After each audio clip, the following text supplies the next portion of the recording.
స్వస్తి శ్రీ క్రోధి నామ సంవత్సరం మేష రాశి అశ్విని 4 పాదములు, భరణి 4 పాదములు, కృత్తిక 1వ పాదము.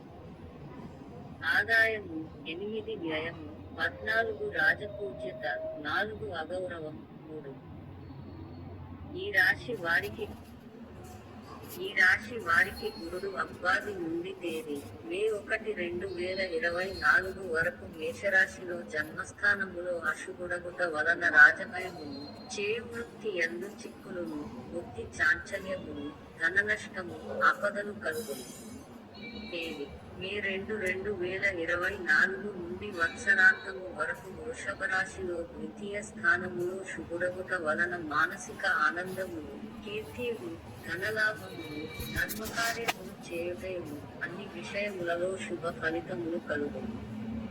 శని అబ్బాది నుండి వత్సరాంతము వరకు కుంభ రాశిలో ఏకాదశ స్థానములో శుభుడగుట వలన ధనలాభమును, సంతాన ప్రాప్తియు, సంతోషమును, ప్రయత్న కార్యముల యందు జయమును కలుగును.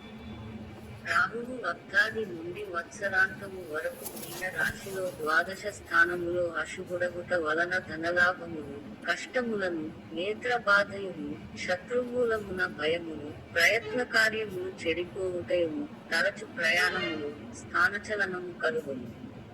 కేతువు అబ్బాది నుండి వత్సరాంతము వరకు కన్యా రాశిలో షష్టమ స్థానములో శుభుడగుట వలన సాహసమును, సూక్ష్మబుద్ధియు, పరాక్రమమును, శత్రునాశనమును, సర్వ విషయముల యందు శుభ ఫలితములు కలుగుటయును. లాభములు కలుగును. ఈ యారో చూపించిన దాని మీద వస్తే సబ్స్క్రైబ్ అవుతుంది. సబ్స్క్రైబ్ చేసుకొని బెల్ ఐకాన్ ఆన్లో పెట్టుకోండి.